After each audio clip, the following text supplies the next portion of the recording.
All right, we are going live. Hello, everybody. Chuck Holton here. Sorry for the slight delay there. I was having trouble with my setup. I just got home. We were down at the beach for a couple days and uh, having a great time with the kids and the grandkids down there. Kind of a birthday trip. So, a lot going on over in China.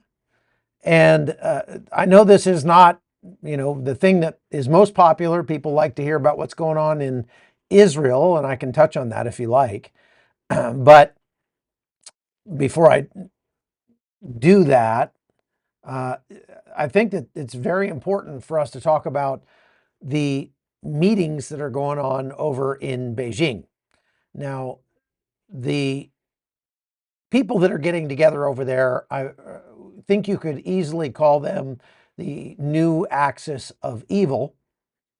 They are doing their best to normalize the idea of totalitarianism and communism and lack of basic freedoms, make those things seem perfectly acceptable as a form of government.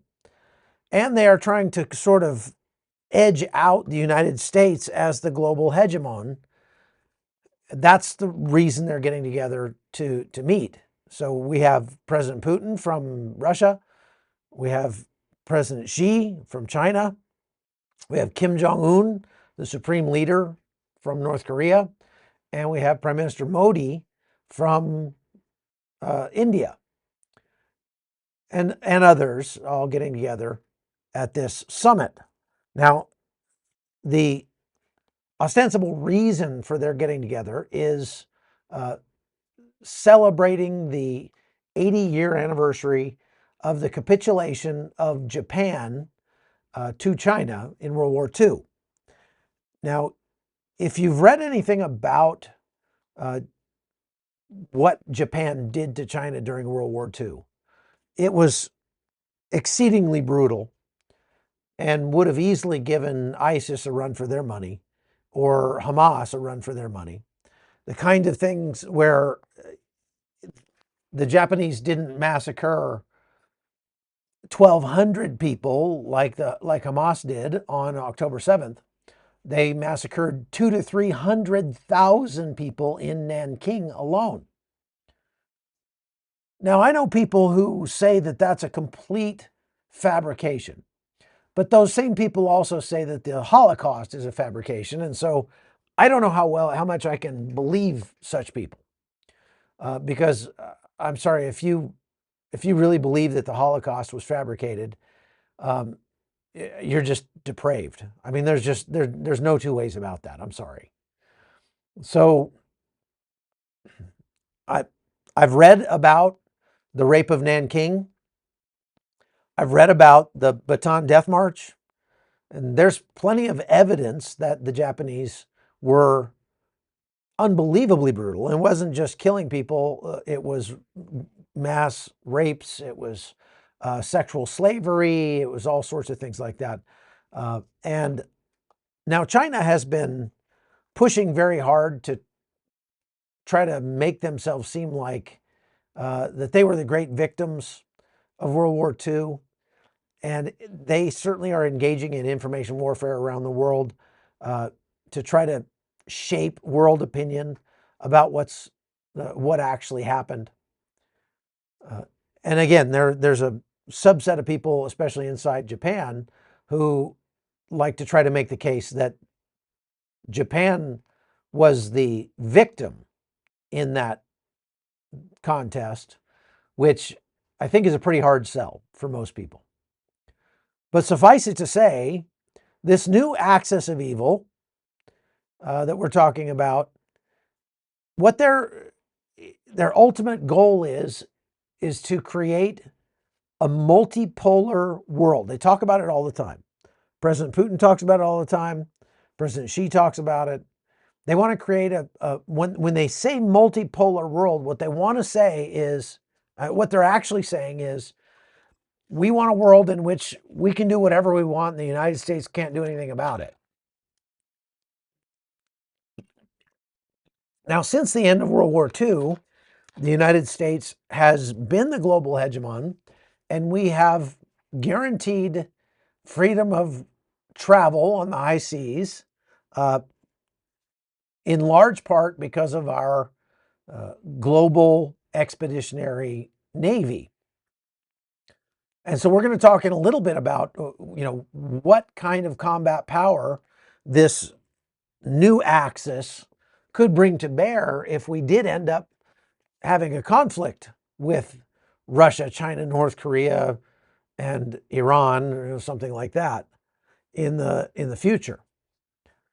And what you'll see is that it's not even close. We're still going to wipe the floor with them if it ever comes to that. And this is in direct contradiction to what Tucker Carlson has been saying, and many of his ilk, Colonel McGregor, people like that. And so I'm going to bring the receipts. I'm going to tell you numbers here to show you basically we don't have that much to worry about, even if they succeed at pulling off a multipolar universe. Now, it will present some threats to the United States, especially economically. It will also present threats to the rest of the world, and will make things much more difficult to come by, much more expensive here in the United States, and things like that. Right now, what it's doing, as the world watches President Trump's lack of a foreign policy in Ukraine. I mean, he just really, he keeps flopping back and forth. Like, we're going to give Ukraine what they need. They just gave them another $170 million worth of military equipment. We're going to be, taking the handcuffs off Ukraine, let them strike deep inside Russia, which they just did. Just announced that they were going to allow Ukraine to strike even deeper into Russia with American-made long-range weapons. And then on the next breath, President Trump is throwing Ukraine and Western Europe under the bus and saying, well, we wouldn't have all this killing if those guys would just stop fighting. As if they're just fighting because they want to, because they like to fight. No, Ukraine is fighting an existential war. If they stop fighting tomorrow, Ukraine will cease to exist. And it will not go well for the people that live in Ukraine. So they cannot afford to stop. And so it's very confusing to watch President Trump flip-flop back and forth, host President Putin in Alaska. Just a couple months ago, President Trump gave Putin a 50-day ultimatum. You better come to the negotiating table within 50 days or else. And yesterday was the 50th day. Nothing's happening. Of course, President Trump said that he would end the day over and over and over and over again during the campaign. Said he would end the Ukraine war within 24 hours. Later on, he said he was being sarcastic. It didn't sound like he was being sarcastic when you go back and watch the videos of him talking about that. It sounded like he was being a braggart. It sounded like he was boasting and he was unable to back it up, is what it sounded like. But I think we've all come to the conclusion at this point, President Trump has no coherent strategy on Ukraine. When people ask him about it, he goes, well, it's a lot more complicated than anybody thought. You think? I don't know what gave him the idea that it would be so easy to just talk a genocidal madman into stopping his idea of conquest. And we're going to talk a little bit more about the Ukraine war in the context of this multipolar world that Putin would like to see come to pass. We're going to talk about why. As a matter of fact, let's do that now and kind of get it out of the way. Now, there's a video here that we have of President Putin talking about this conflict and specifically talking about why Russia invaded Ukraine. This is the same thing that he's been kind of the same drum he's been beating all along. But I want to talk about it because I want to kind of contradict what he's saying. So take a listen. Let's see where I put that. Nope. Crisis lies in the West's constant attempts to drag Ukraine into NATO, which, as we have repeatedly emphasized and said over many years, poses a direct threat to Russia's security. Incidentally, as a result of the coup d'état in Ukraine in 2014, the country's political leadership, which did not support Ukraine's accession to the North Atlantic Bloc, NATO, was removed.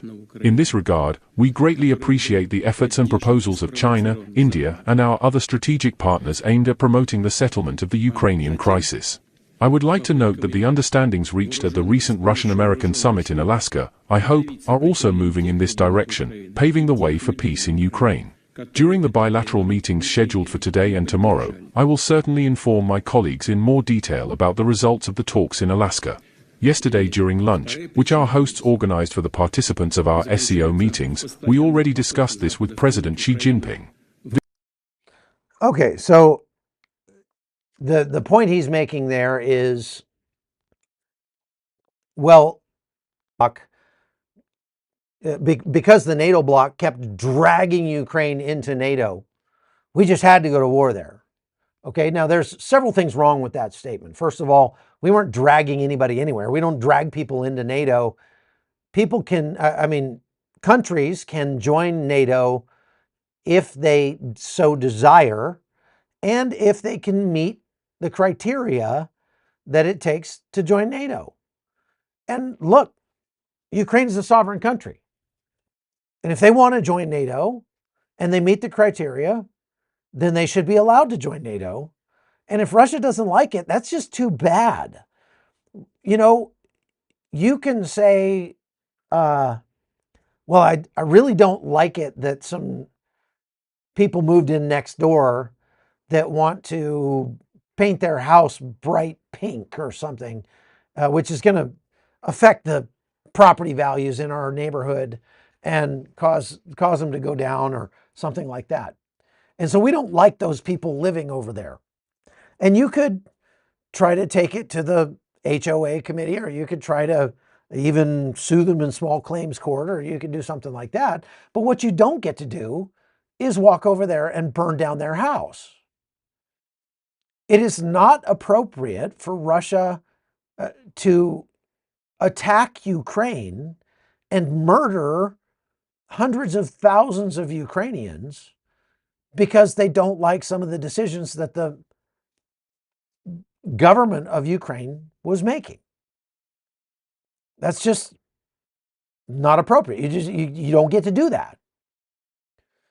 And at the beginning of the war, I talked about this a lot, that it's kind of like President Putin was a jilted lover, and Ukraine wanted to break up, didn't want Russia anymore. And so Russia's stance became, well, if I can't have you, nobody can have you. And do you understand how just sort of ironic it is that Russia is saying, if Ukraine becomes part of NATO, that will be a threat to Russia because we'll have NATO members right on our doorstep. So what Russia wants to do is they want to take over Ukraine and make the borders. Sorry, your sound is not synced with your mouth. Well, you have to just restart there's nothing I can do about that. So they're saying that my audio is not synced. Try restarting or just refreshing your page, and it might come back. But there's not really anything I can do about that. I'll check my audio here real quick and see if there's anything I can do.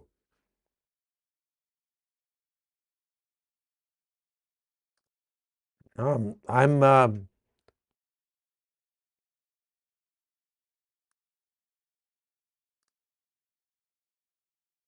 not much. Nothing I can do. So some people say the audio is fine. Some people say it got off. That's a YouTube problem, folks. That's not a Chuck Holton problem. So Some people say, yeah, restarting it worked. So it's kind of ironic that Russia says, well, what we're going to do is we're going to bring Russia closer to NATO by taking over the country between us and NATO. Especially when you think about the fact that there were already like four NATO countries with borders on Russia. Well, 3, and now there's 4.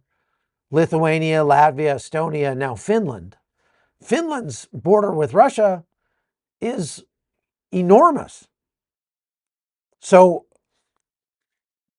what, I mean, Russia attacking Ukraine made, okay, so first of all, Ukraine might have wanted to join NATO. They really were more keen to join the European Union than they were to join NATO, which is different.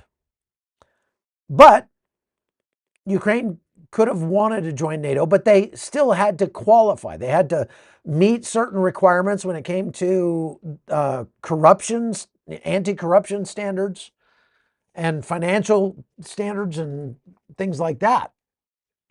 And as far as I know, they hadn't actually met all those standards when Russia started the war. They might have been moving that direction, but they hadn't met all those standards yet.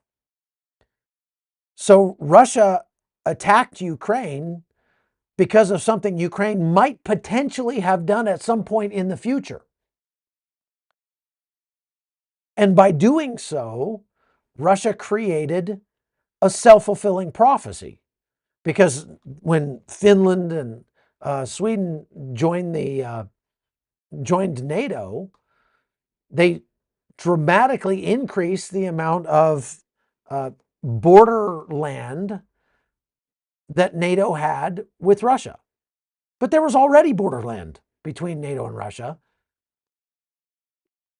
So it's a ridiculous statement for Vladimir Putin to say that. And I don't believe that was the actual reason that he invaded Ukraine. I think the reason he invaded Ukraine had a lot more to do with the fear of competition in the terms of oil and natural gas from Ukraine going to Europe, because the areas that they took over in the Donbass were the areas that Ukraine had proven natural gas reserves of 39 trillion cubic meters of natural gas. And the pipelines were already there.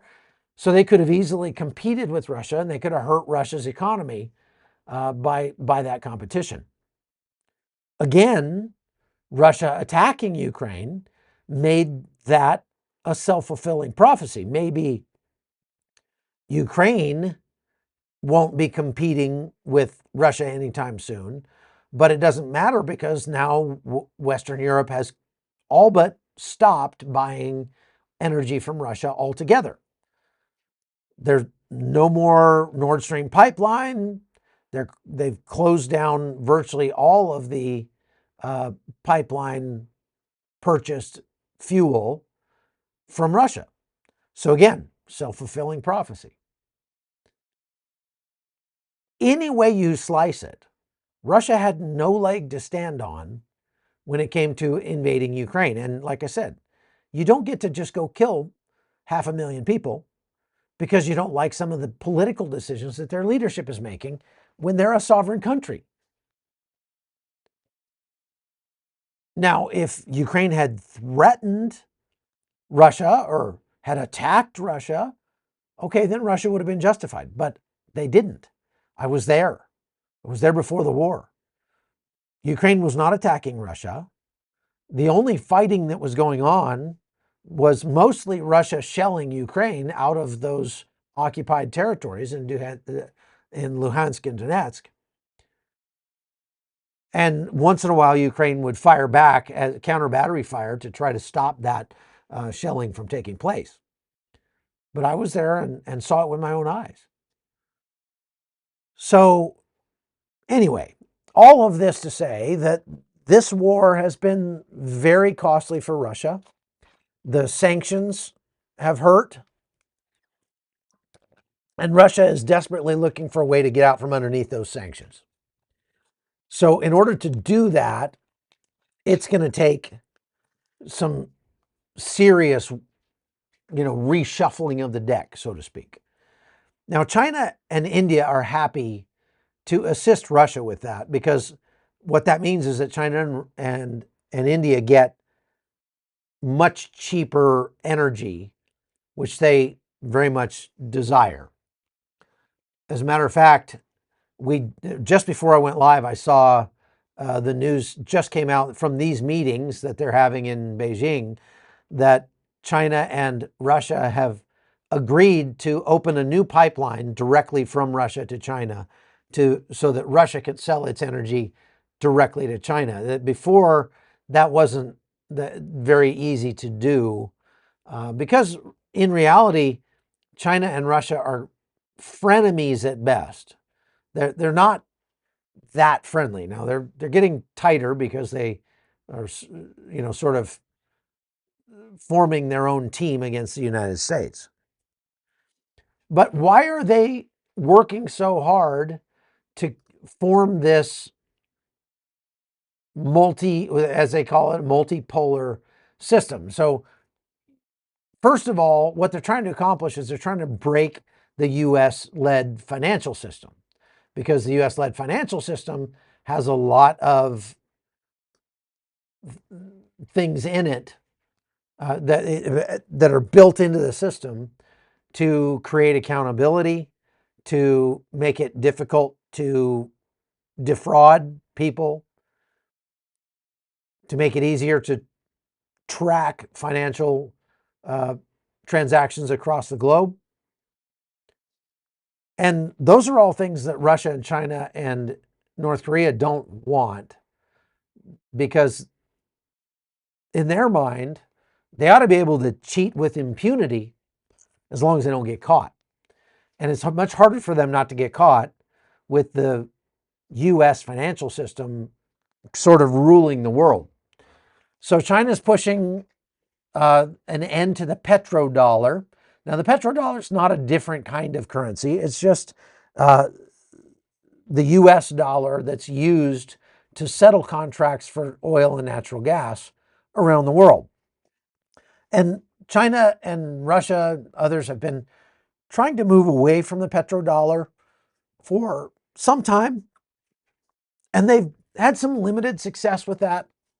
But even now, China and Russia and India have tremendous amounts of US dollars in their treasuries. Tremendous amounts. I mean, we're talking about China alone has something like $750 billion,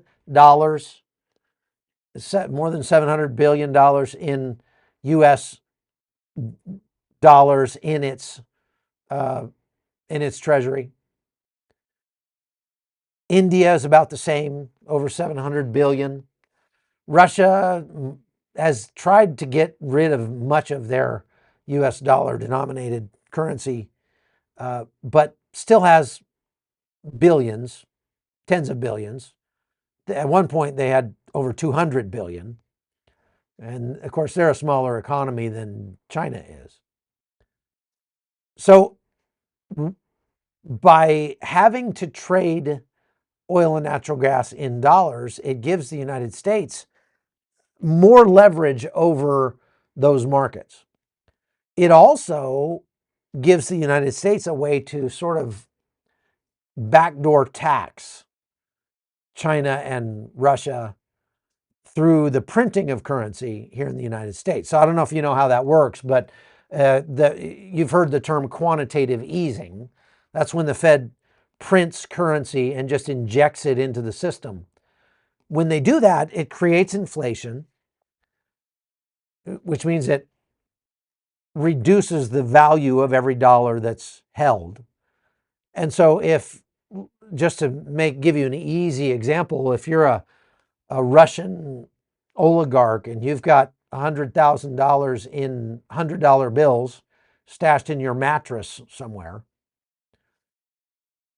as the United States engages in quantitative easing, it dilutes the value of that $100,000 so that next year that $100,000 will maybe only buy what 90,000 would buy today. So they're diluting the value of the dollar. And that's essentially a backdoor tax on any US dollars anywhere. Under the Obama administration and the first Trump administration and the Biden administration, not so much during the Biden administration because of the runaway inflation due to the pandemic. What we saw was the U.S. Treasury pumping something like $60 billion a month into the U.S. economy. And that led to a lot of the inflation that we saw, especially in the run-up to the pandemic. Reduced the value of the dollar overseas. And so countries that had a tremendous amount of U.S. dollars saw the value of that money decline. So what they're trying to do is they're experimenting with settling oil contracts in some other currency, whether it's yuan, a basket of currency from the BRICS nations,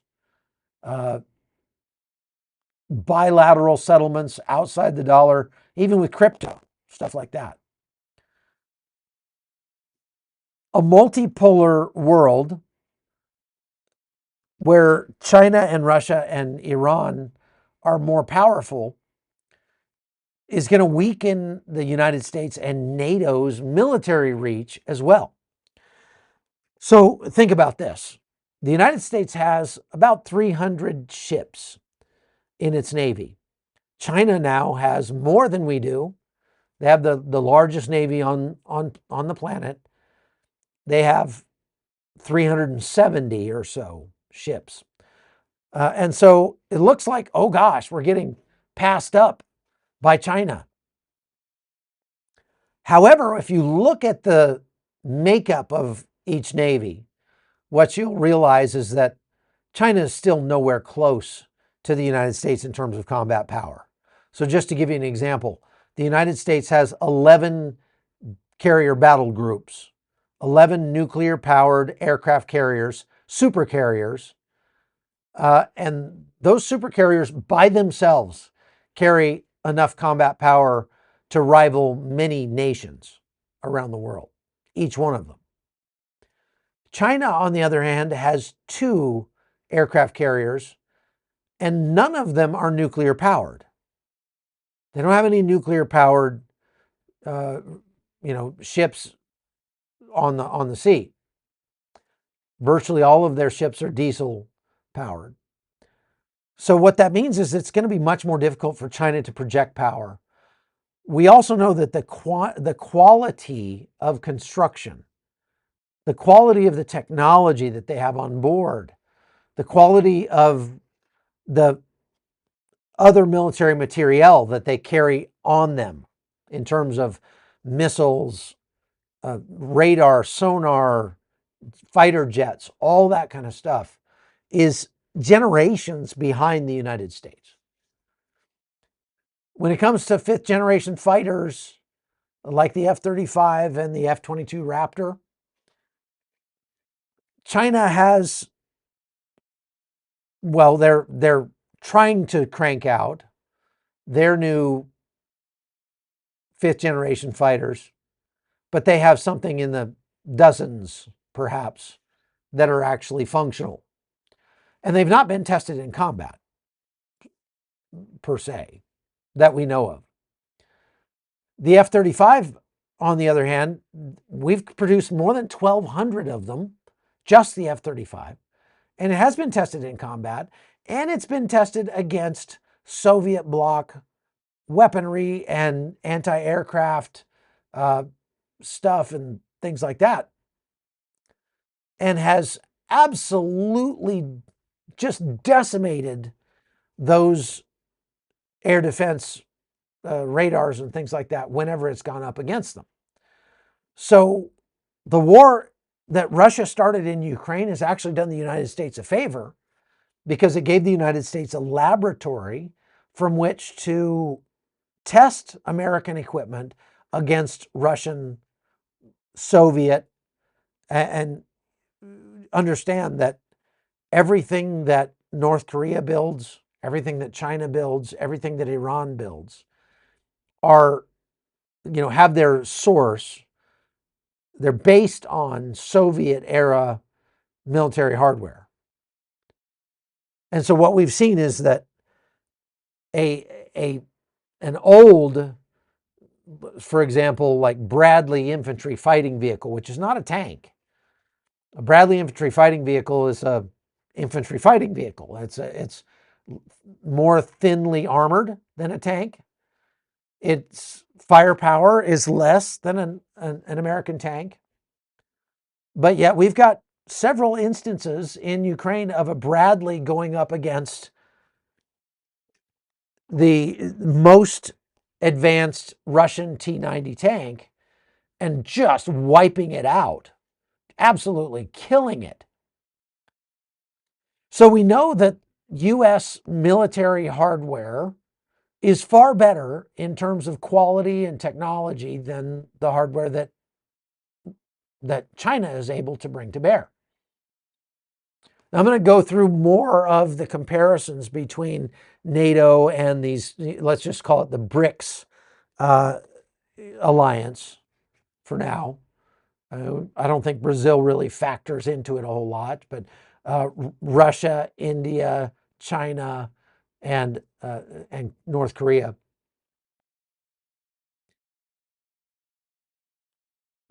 Their total combat power doesn't even approximate to NATO's total combat power. NATO maintains about 60% of the total combat power on planet Earth. BRICS nations don't even approximate that. They don't even come anywhere close.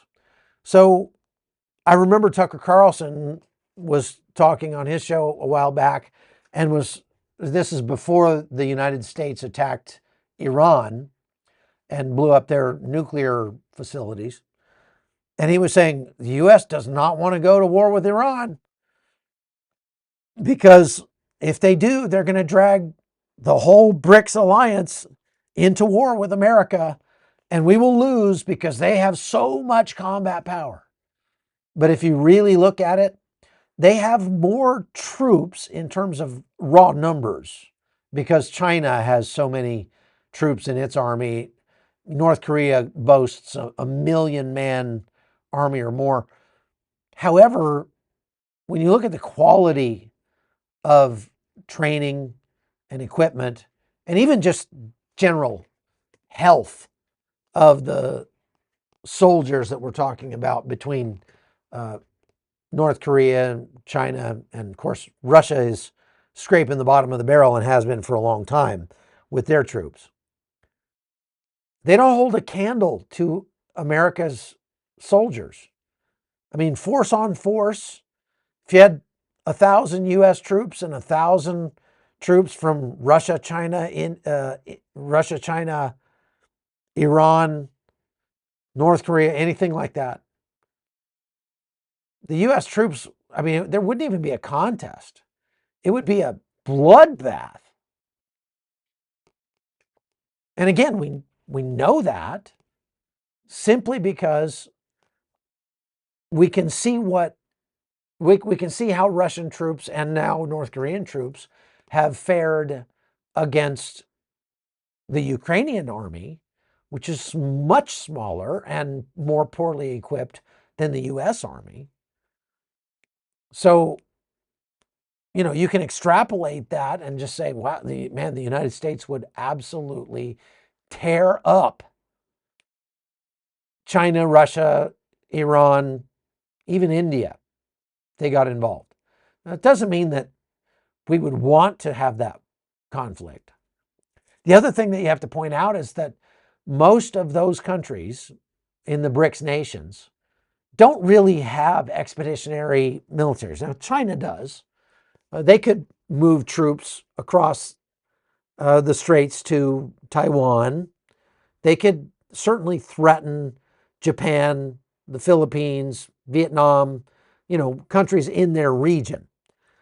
But it would be all but impossible for the Chinese to move troops and military equipment and stuff to the United States or to Europe and attack them and be able to sustain that, because they don't have a blue water navy to speak of. Now, what I mean by blue water navy, a blue water navy is a navy that can sustain itself on long-term combat operations far away from its home country. The United States has essentially one of the only blue water navies in the world. NATO, let's say. I mean, the UK, they've got some, little bit of blue water capability, but there's not much.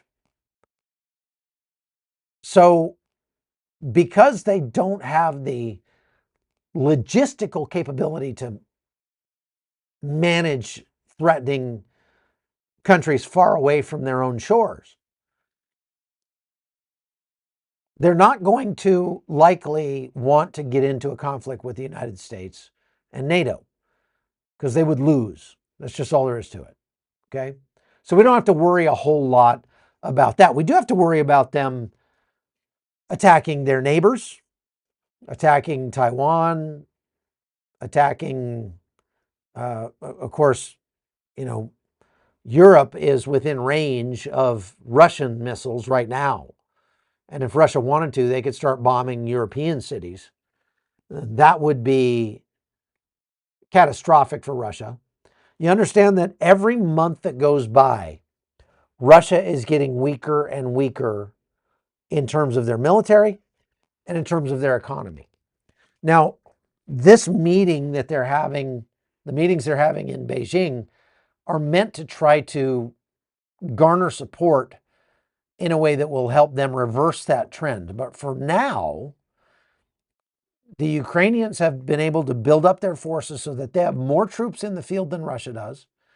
They are fighting a strategic tactical retreat inside Ukraine to try to draw Russian forces into the meat grinder and continue wearing them down.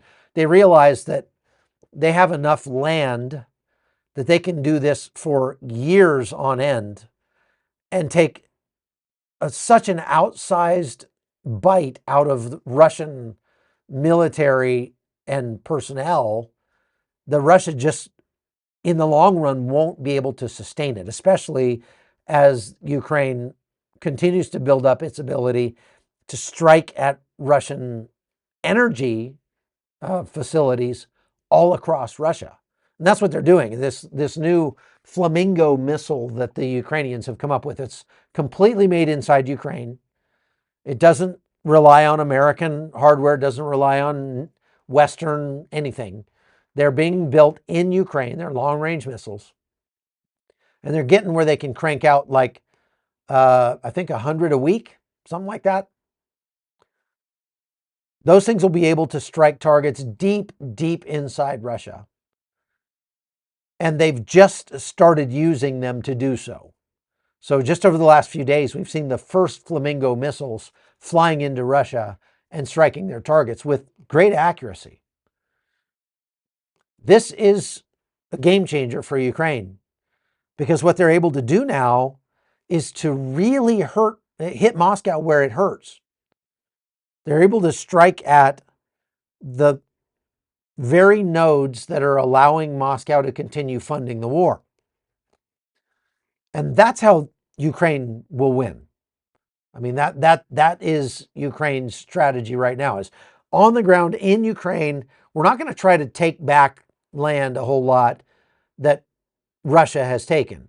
We're going to fight a strategic withdrawal little by little, building up our forces behind our front lines, then pulling back to our new fighting positions, letting Russia come into the teeth of our minefields and barbed wire and tank traps and all that kind of stuff. And we're just going to keep wiping them out and make the cost very, very high. Russia lost 800 men one day last week in the eastern Ukraine. I mean, that is staggering. Those are huge losses. And Russia can keep up those losses for some time. They've got a deep well to draw from in terms of manpower. But then comes the whole issue of paying for these troops, paying the death benefits to their families, paying the recruitment bonuses for new guys to replace them, paying North Korea to buy troops from them. All of that is expensive. Russia is not able to replace its material losses very quickly.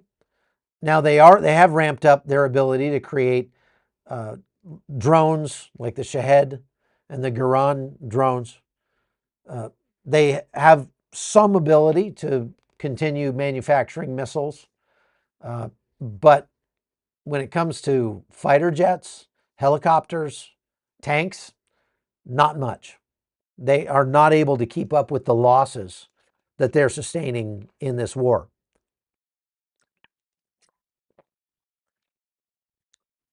Now, India, Russia, China, Iran, and North Korea have something in common when it comes to these conflicts. They all want the conflicts that you see around the world today, in the Middle East, in Ukraine, even in Venezuela, to continue. They want them to expand. They want more conflict around the world, not less. Why? Because it gives them cover. It distracts and dilutes the West, the United States and Europe. And so that gives the BRICS nations cover to carry out their own aggressive maneuvers, trying to project power and trying to create more influence around the world. Anything that costs America money is good in their mind. So if we're giving money to Israel and we're giving money to Ukraine, they love that. They want to draw that out as long as possible. Now, make no mistake, the US economy is doing much better than the Russian economy and the Chinese economy, even to some extent the Indian economy is doing. And so what that means is we can absorb a lot more pain and suffering if it comes down to it than those other countries can.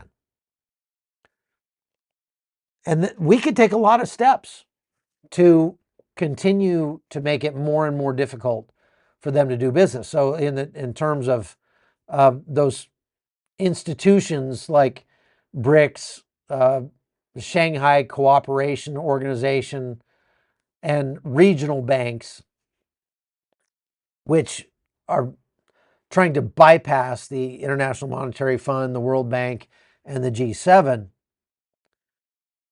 Why are they trying to bypass them? Because sanctions have made it very difficult to do business. So I'll give you an example. When we go to Armenia,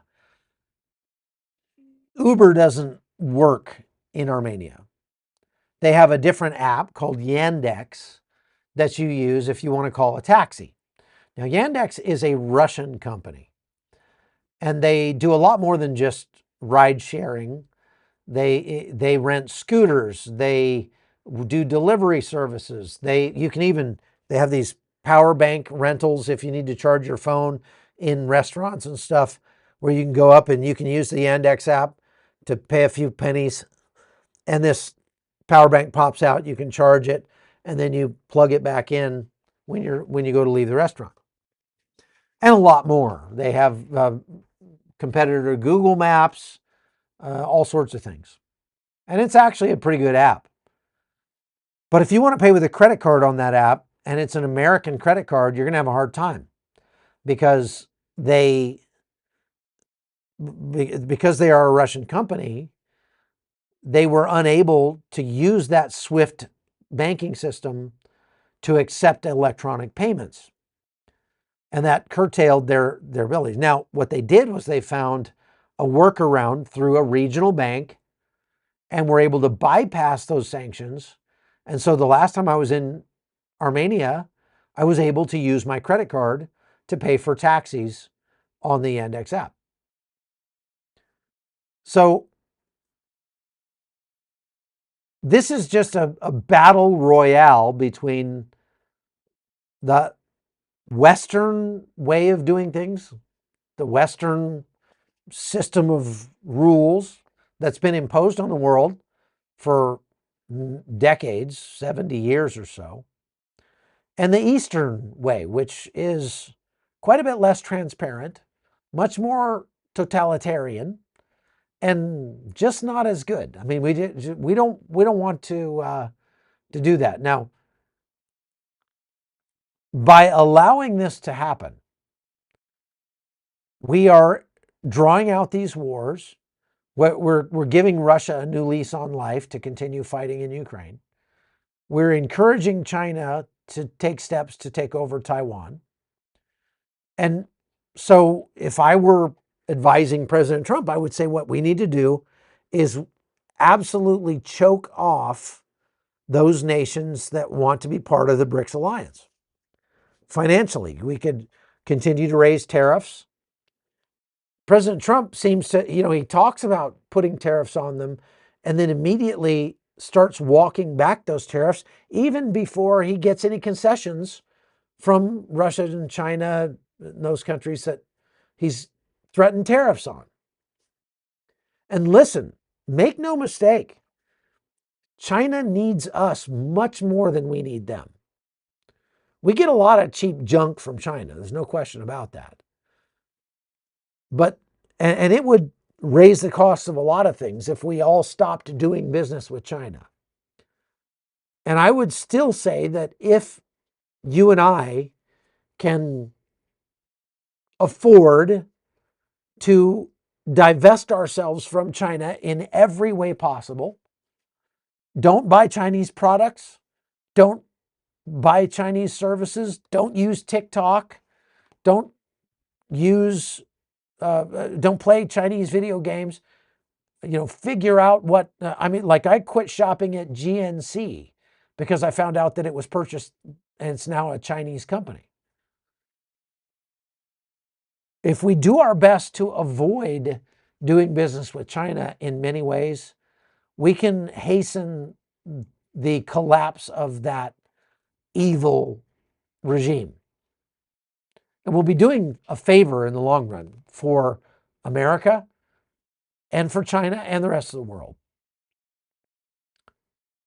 So defense spending between NATO and the BRICS nations is nowhere close. NATO spends 3 times as much money every year on their militaries as the BRICS nations do, over $1.5 trillion a year. When it comes to manpower, the BRICS nations have more people, but much lower quality. And it's not that much more that we need to really worry about it. When it comes to nuclear weapons, we're pretty much at parity. Russia claims 5,500 or so nuclear missiles. China has about 600. India, under 200. North Korea says they've got about 50. The United States has 5,200 or so.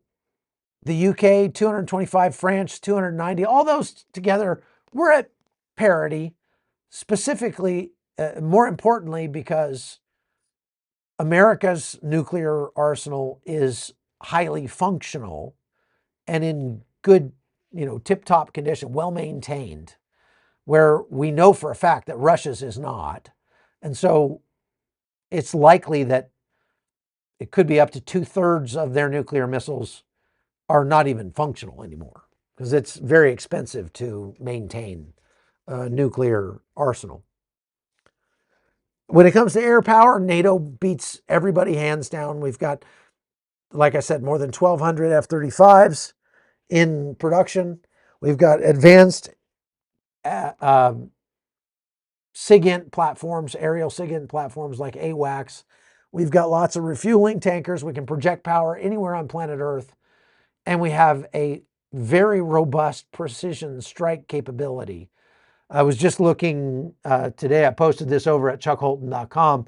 I would recommend you go over there and sign up at chuckholton.com if you want to get a lot of this extra content that I put up.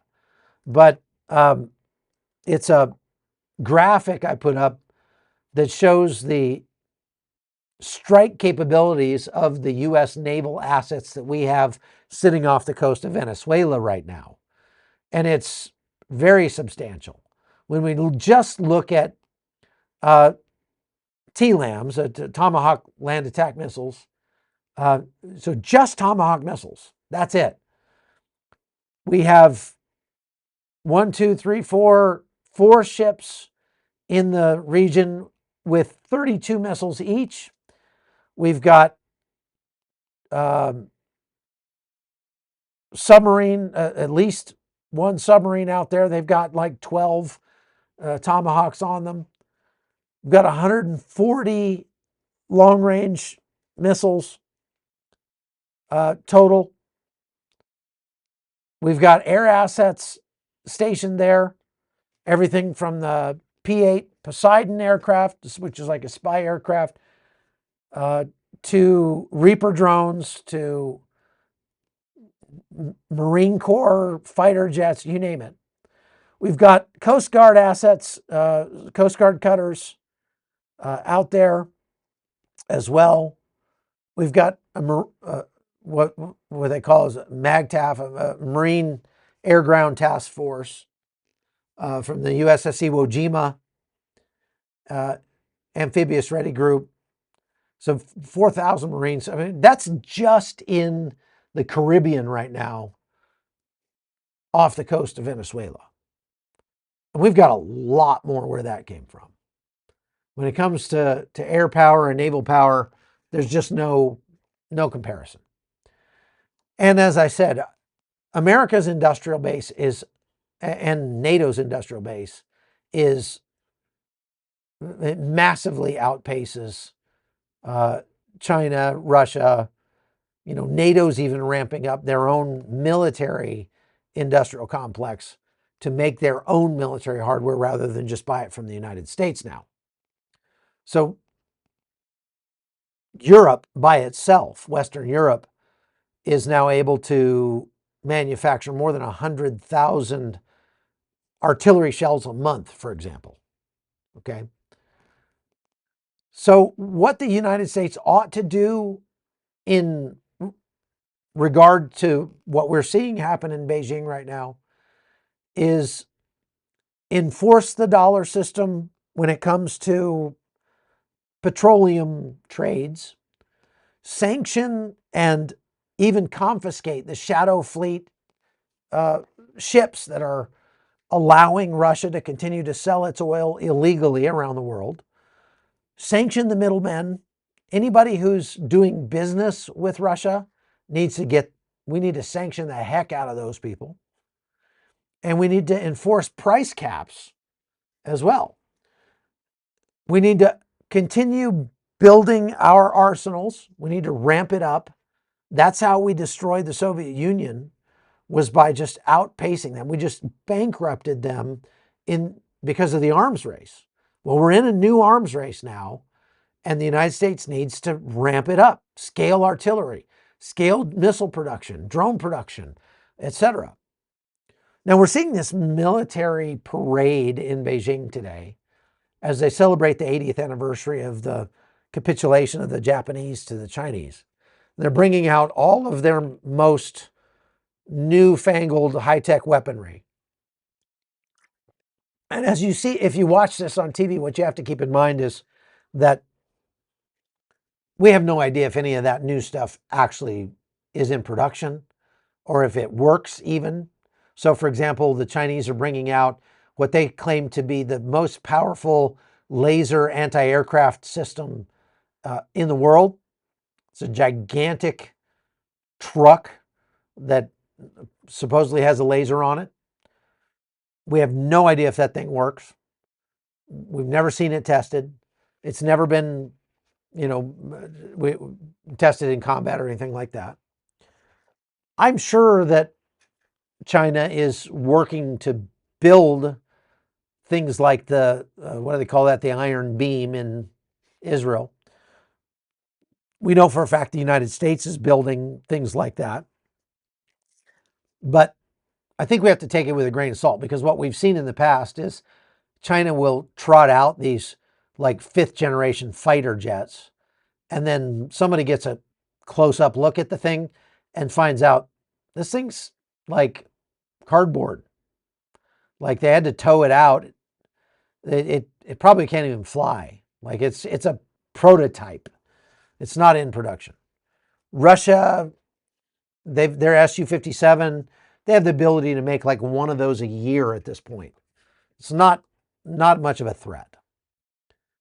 We need to continue to try to choke off the flows of technology to these countries that are making up the axis of evil.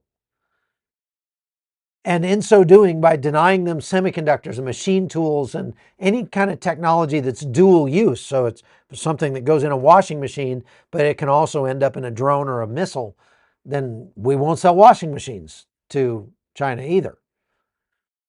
By doing that, we continue to run up the score on the part of NATO and increase the gap technologically between us and them. That makes us and the whole world safer. We need to engage with India, because India is kind of trying to play both sides of the fence right now. They can get cheap oil from Russia, but we need to make it in their best interests to do business with the United States instead of Russia. We need to make it extremely costly for them to do business with Russia and pull them closer with trade deals and defense cooperation and things like that into the U.S. orbit. And last but not least, actually primary, we need to do a better job at winning the information war. We need to do a better job at pointing out what brutal, evil dictators people like Vladimir Putin and Xi Jinping are. Now, I don't think you do that by, I don't know, inviting Putin to Alaska and wining and dining him in the United States. I don't think that's a good look for America. To see our president shaking hands with a literal mass murderer who is responsible. I was thinking about this today.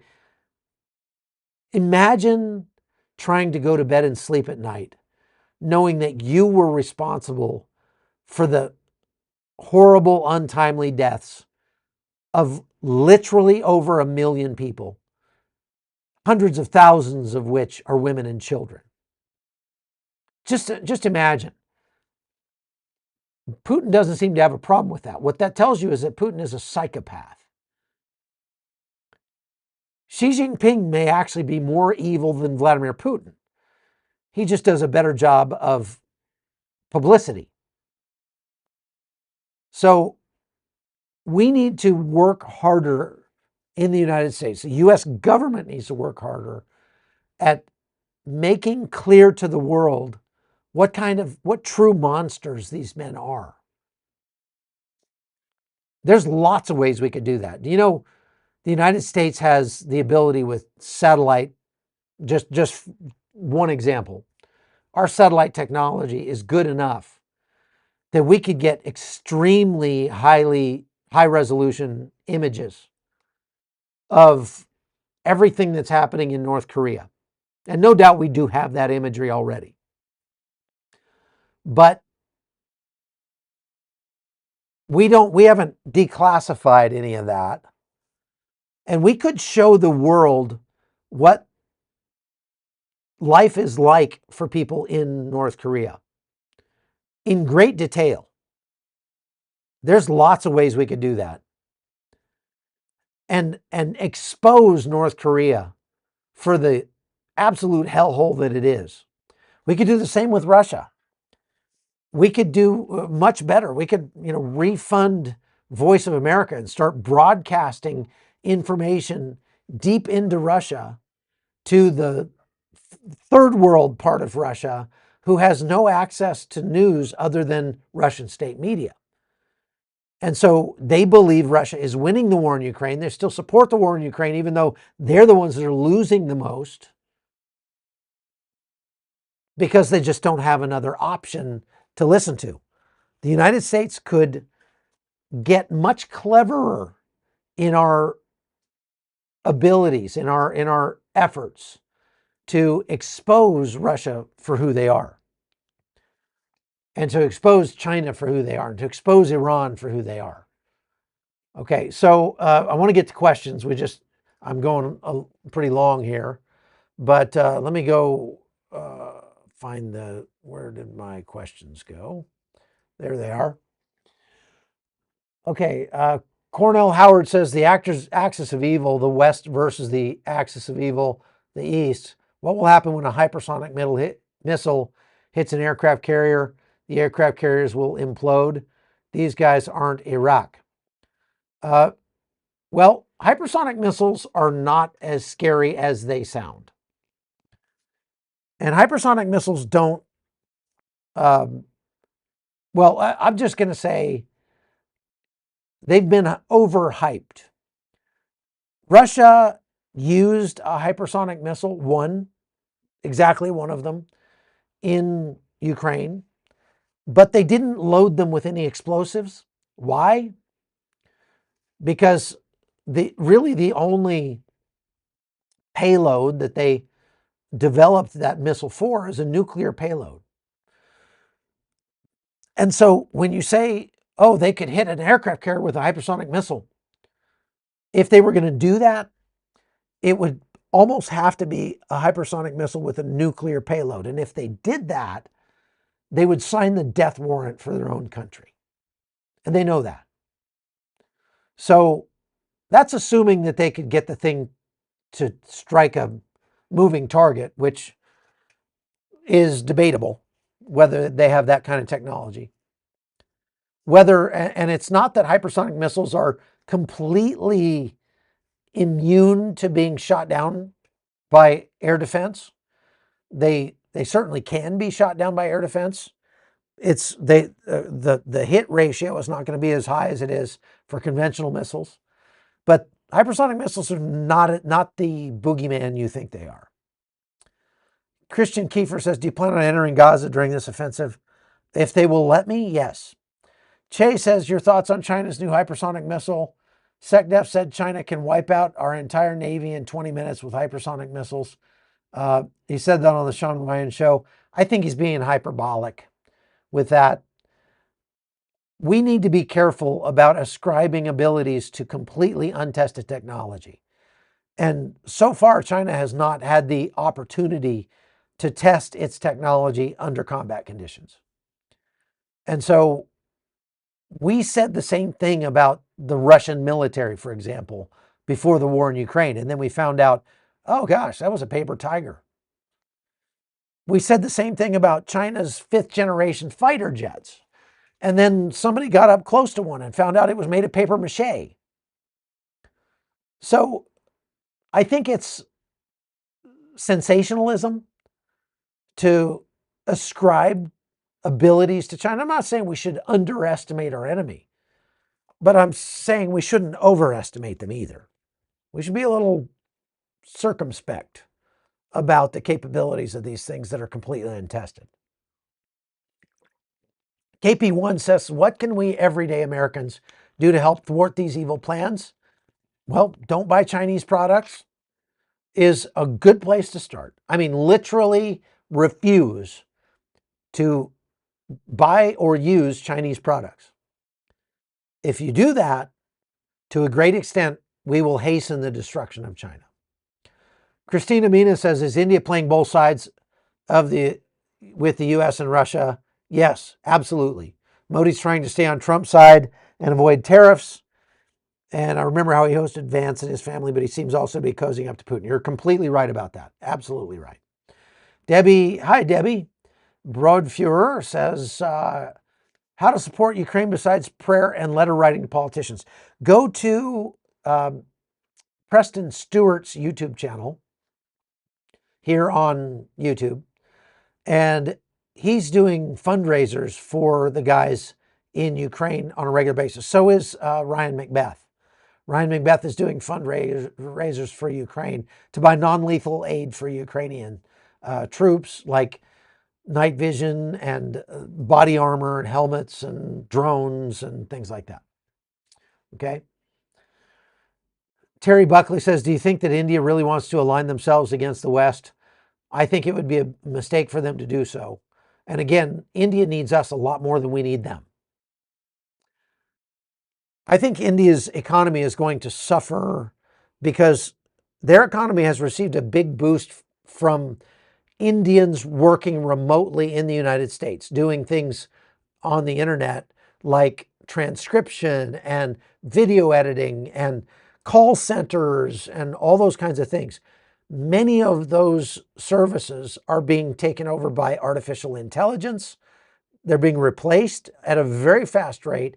And I think that that will cause a tremendous economic hardship to India in the near future. There's my cousin, Dave Mulkey. He says, what are the chances that Russia uses nukes if their defeat is imminent? I keep saying this, but I just don't. Look, I think Vladimir Putin is psychotic. He's a psychopath, but he's not stupid. And using a nuke would be stupid because using a nuke means getting a nuke used against you. And if Vladimir Putin's number one goal is to stay in power and keep his head on his shoulders, keep all of his body parts intact, using a nuke is not a good way to get that done. A tactical nuke won't do anything for him on the battlefield, but it would definitely cause the world to turn more against Russia, and it would hasten the demise of the Russian economy. So I don't think it's likely. There's always a chance that Russia might be stupid enough to use a nuke. I just don't think it's likely. Unique Me says, what communist contributions to humanity should they rule? Their only contributions to humanity is pain and suffering, I'd say. Icky Westigen says, what are the BRICS nations? BRICS is Brazil, Russia, India, China, Korea. I think Iran is in there. So BRIC, B-R-I-C. BRICS.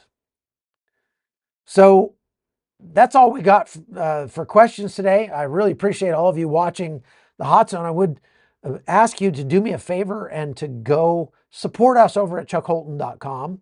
I wanted to just, before I close, point out that we did an outreach. We have this ongoing outreach to single mothers in Colombia. I have a real heart for single mothers because I really can't stand to watch men abdicate their responsibility to be the protectors and providers for our society. And so when you see single mothers trying to make it on their own, single mothers trying to raise their kids, trying to put food on the table, trying to be their own protectors, it really hurts my heart. So I like to help single mothers wherever I can. And we started this ministry in Cartagena, Colombia several years ago, and it's been expanding and getting bigger and bigger throughout while the YouTube channel has continued to grow, because we are able to do this because of you.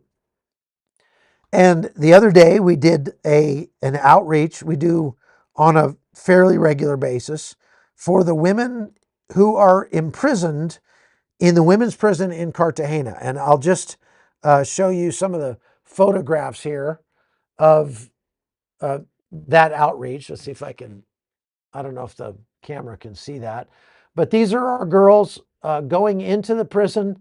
And what you see there on that table are what we call dignity kits.